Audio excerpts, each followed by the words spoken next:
Hello दोस्तों। आज मैं आपको ऐसे बच्चे की कहानी बताने जा रहा हूँ जो पढ़ाई के लिए छोटी उम्र से ही काम करने लगता है। उसके पिता नहीं है, केवल एक छोटी सी बहन और एक माँ है। उसका सपना है कि वह पढ़ लिख कर एक बड़ा आदमी बने, लेकिन उसके पास पढ़ाई के लिए पैसे नहीं है। वह पढ़ना चाहता है, लेकिन वह काम करने के लिए मजबूर है। कहानी शुरू होती है और हम राजस्थान के गांव का नज़ारा देखते हैं, जहां एक मुस्कुराता हुआ बच्चा हमें दिखाई देता है। उसके साथ उसकी माँ भी होती है। वह स्कूल जाने के लिए खड़े बच्चे को देखता है, तभी उसकी माँ आती है और उसे वहाँ से लेकर चली जाती है। उसकी माँ उसे ढाबे पर काम करने के लिए छोड़ जाती है। आगे हम उसे ढाबे पर काम करते हुए देखते हैं। एक बार वह ढाबे के मालिक के लिए चाय बनाता है, लेकिन चाय अच्छी नहीं होती। ढाबे का मालिक उसे चाय बनाना सिखाता है और वह एक बार में ही सीख जाता है, जिससे ढाबे का मालिक बहुत ही खुश होता है, जिससे बगल में खड़े दूसरे नौकर को जलन होने लगती है। अब उसको जगह जगह फॉरेनर लोगों को चाय बांटने के लिए बोल दिया जाता है।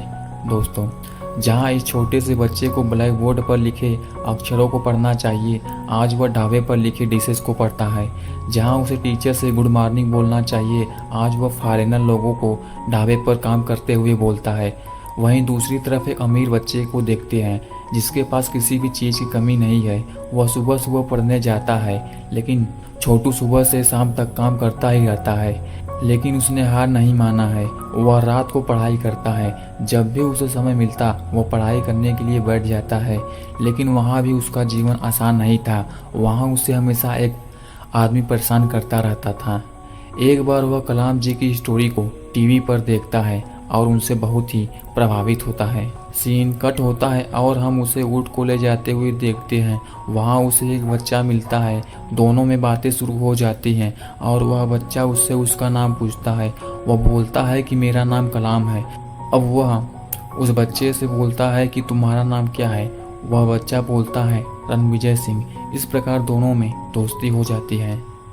आगे हम उसे कलाम की तरह हेयर स्टाइल करते हुए देखते हैं। वह छुपकर अपने नए दोस्त रणविजय के घर पहुंच जाता है। इतने बड़े कमरे को देखकर वह हैरान रह जाता है, क्योंकि आज तक उसने ऐसा घर कभी नहीं देखा था। आगे वह एक हिंदी की किताब उठाता है और कविता पढ़ने लगता है। यह सुनकर उसका दोस्त उसे हिंदी सिखाने के लिए बोलता है। वह भी रणविजय से अंग्रेजी सिखाने के लिए बोलता है। इस प्रकार दोनों एक दूसरे को सिखाने के लिए तैयार हो जाते हैं। दोनों एक दूसरे के साथ पढ़ाई करना शुरू कर देते हैं। दोनों में मित्रता बढ़ती जाती है। वे साथ साथ खेलते हैं, पतंग उड़ाते हैं। आगे रणविजय कलाम से पूछता है कि आपको बड़े होकर क्या बनना है। सूट बूट टाई पहने एक बड़ा आदमी जिसे लोग सलामी करें। आगे वह रणविजय से बोलता है और तुमको बड़े होकर क्या बनना है। रणविजय बोलता है कि मैं अभी कुछ सोचा नहीं। वह बोलता है मैं बताऊं। रणविजय बोलता है हाँ। कलाम बताता है कि तुम एक स्कूल खोल लेना, जहां पर मुझ जैसे गरीब बच्चे टाई पहनकर आ सके। रणविजय उससे स्कूल खोलने का वादा करता है। कुछ देर बाद हम छोटू को ढाबे पर देखते हैं। वह एक फॉरेनर को हाथ धुला रहा होता है। वह बोलती है कि क्या तुम पढ़ने जाते हो। छोटू बोलता है नहीं, लेकिन मैं पढ़ाई करता हूँ। आपको अपना किताब दिखाऊं। वह लूसी मैडम को किताब दिखाता है। लूसी मैडम बोलती है क्या तुम सारा किताब पढ़ लेते हो। कलाम बोलता है Hindi good but English little little, friend helping. उसका कहने का मतलब है कि हिंदी अच्छे से आती है, लेकिन इंग्लिश थोड़ा कम आता है, लेकिन मेरा दोस्त पढ़ने में मेरी मदद कर रहा है। आगे लूसी मैडम कलाम को छुट्टी दिलाने के लिए ढाबे के मालिक से छुट्टी देने का इजाज़त मांगती हैं और कलाम को छुट्टी मिल भी जाती है। कलाम लूसी मैडम को वहाँ के अलग अलग शहरों में घुमाता है। दूसरी तरफ वो अपनी माँ को कुछ पैसे देता है। यह छोटा सा बच्चा कितना समझदार है, जो अपनी माँ की तकलीफ को समझता है। लूसी मैडम उसकी माँ से दिल्ली ले जाने के लिए बोलती है, जिससे कलाम वहाँ पढ़ाई कर सके, लेकिन उसकी माँ गुस्सा हो जाती है और उसे दिल्ली जाने से मना कर देती है। दूसरी तरफ दूसरा नौकर काम करके परेशान हो जाता है और गुस्से में जाकर वह कलाम का सारा किताब फाड़ देता है। कलाम काम पर वापस आ जाता है और अपने दोस्त रणविजय से मिलता है। और उसे कड़ा गिफ्ट देता है। रणविजय भी कलाम को एक सुंदर सा स्कूल का ड्रेस गिफ्ट में देता है। दोनों एक फ़ोटो खिंचवाते हैं। रणविजय बोलता है कि काश तुम भी हमारे साथ स्कूल जा पाते तो कितना अच्छा होता। कलाम बोलता है जाऊंगा, तुमने बोला है मैं बड़ा होकर स्कूल बनाऊंगा, उसमें जाऊंगा। रणविजय बोलता है तब तो आप बड़े हो चुके होंगे। वह फिर बोलता है कि राष्ट्रपति कलाम साहब ने कहा है कि पढ़ने की कोई उम्र नहीं होती। सीन में आगे हम कलाम को किताबें खोजते हुए देखते हैं। वह दूसरे नौकर से पूछता है कि मेरी किताब कहाँ गई, और दोनों में लड़ाई हो जाती है। मालिक आता है। छोटू बोलता है कि इसने मेरी किताब को जला दिया। ढाबे का मालिक छोटू को एक थप्पड़ मारता है और बोलता है कि ठीक ही हुआ जो किताबें जल गई, अगर ये न जलती तो मैं ज़रूर जला देता। दोस्तों, ढाबे का मालिक एक अच्छा आदमी होता है, लेकिन आज उसका मूड खराब है क्योंकि वह लूसी मैडम को पसंद करता है, लेकिन लूसी मैडम उसे पसंद नहीं करती। इस बात से वह परेशान है। दोनों को मारते हैं और वहाँ से जाने के लिए बोलते हैं। आगे हम छोटू को रोते हुए देखते हैं। ये सीन बहुत ही इमोशनल होता है। किताबों के फट जाने से वह बहुत ही दुखी होता है। वह किसी से बातें नहीं करता। वह अपने दोस्त रणविजय से भी मिलना बंद कर देता है। इस बात से दुखी होकर वह अपने पापा से पूछता है कि गरीब बच्चे स्कूल क्यों नहीं जा पाते। उसके पिताजी बोलते हैं किस्मत बेटा, जो आदमी को अमीर और गरीब बनाता है। रणविजय बोलता है कि आप किस्मत को बड़ा मानते हैं या कर्म को। उसके पापा कोई जवाब नहीं देते और उसे खाना खाने के लिए बोल देते हैं। आगे हम ढाबे के मालिक को कलाम को खाना देते हुए देखते हैं। वह कलाम को बोलते हैं कि सपने बहुत ही दर्द देते हैं, सपनों की दुनिया में रहना छोड़ दो और काम पर ध्यान दो। वह फिर बोलते हैं कि किस्मत से लड़ना छोड़ दे बेटा। कलाम बोलता है कि किस्मत कुछ भी नहीं होता, जो भी होता है कर्म होता है, और वह खाना छोड़कर वहाँ से चला जाता है। यहाँ हम छोटू की पढ़ाई के प्रति लगन को देखते हैं। सीन में आगे हम दोनों दोस्तों को देखते हैं। रणविजय कलाम से बोलता है कि तुमने मुझसे झूठ बोला कि तुम मेरे दोस्त हो।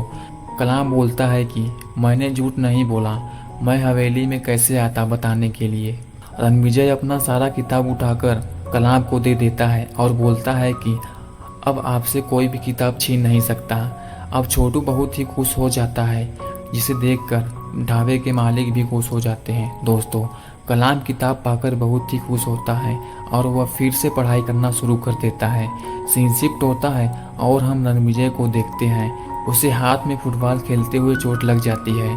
कलाम बोलता है हड्डी तो नहीं टूटी। रणविजय कहता है कि हड्डी तो नहीं, बल्कि ट्रॉफी जीतने का सपना जरूर टूट गया। कलाम बोलता है कि मैं समझा नहीं। रणविजय बोलता है कि कल हिंदी भाषण की प्रतियोगिता है, लिखूंगा कैसे। तभी कलाम बोलता है कि चिंता मत करो, मैं लिख दूंगा और तुम भाषण दे देना। छोटू रात को लिखने बैठ जाता है और लिखते लिखते सुबह हो जाती है। हम उसके चारों ओर फटे पेज को देखते हैं। वह रणविजय के घर जाता है। वह रणविजय से बोलता है कि रात भर बैठ कर लिखा है, इसे याद करके बोल देना। तभी पेड़ से उतरते हुए वहाँ का नौकर कलाम को देख लेता है। हम फिर से रणविजय और कलाम को देखते हैं। रणविजय कलाम से बोलता है मैं इसमें कुछ चेंज नहीं करूँगा, तुमने दिल से लिखा है तो मैं दिल से बोलूँगा। कलाम बोलता है मेरे लिए ट्रॉफी जरूर लाना। आगे हम रणविजय को स्कूल के ग्राउंड में भाषण देते हुए देखते हैं, जहाँ स्कूल के सभी बच्चे भी उपस्थित थे। तो चलिए देखते हैं छोटू ने क्या लिखा है। उसने लिखा है कि होटल ढाबे की बर्तन साफ करता छोटू, ट्रक बस के आयल में सना छोटू, कचरे के ढेर में से खाना ढूंढता छोटू, मैडम जी के नन्हे हाथों से खिलाता छोटू, मालिक की डांट खाता छोटू, बाबा के कंधे पर बैठ मेला देखना चाहता छोटू, माँ की लोरी सुनना चाहता छोटू, टीचर की प्यार भरी डांट खाना चाहता छोटू। छोटू को एक नाम चाहिए, छोटू के सपने को एक पहचान चाहिए, क्या आप देंगे? यह सुनकर सभी तालियां बजाते हैं और वह हिंदी भाषण प्रतियोगिता जीत जाता है। दूसरी तरफ छोटू पर चोरी का इल्ज़ाम लगा के उसे पकड़ लिया जाता है और उसे गांव से निकाल दिया जाता है। उसकी माँ उससे पूछती है कि तुमने चोरी क्यों किया?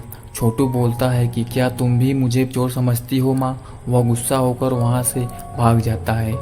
जब ये सभी घटना रणविजय को मालूम पड़ी तो वह डरते हुए अपने पापा के पास आया और बोला, कलाम ने चोरी नहीं की, वो सारी किताबें हमने उसे दी थी। उसके दादा ने बोला, उसने कुछ बोला क्यों नहीं? रणविजय बताता है कि वह मेरा दोस्त है और वह हमें बचाना चाहते थे। उसने बताया कि पापा के डर से मैं यह नहीं बता पाया कि मैं उसके साथ खेलता था, लिखता था, पढ़ता था। और वह ट्रैफिक के बारे में भी बताता है कि उसने लिखी और मैंने केवल पढ़कर बोली।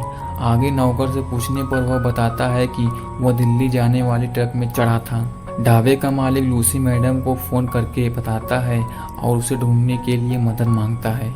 वह राष्ट्रपति कलाम को चिट्ठी लिखता है और उनसे मिलने को कहता है। एक पुलिस वाला उसे बताता है कि वह सबसे नहीं मिलते। वह पुलिस वाला कहता है कि मुझे चिट्ठी दे दो, मैं वहां राष्ट्रपति को पहुंचा दूंगा। कलाम चिट्ठी दे देता है और वहां से चला जाता है। आगे हम सभी लोगों को उसे ढूंढते हुए देखते हैं। अंत में छोटू मिल ही जाता है। उसे घर वापस लाया जाता है और उसे रणविजय के साथ स्कूल जाने की अनुमति मिल जाती है। यहाँ पर छोटू का संघर्ष खत्म होता है। I am Kalam film release होने के बाद एपीजे अब्दुल कलाम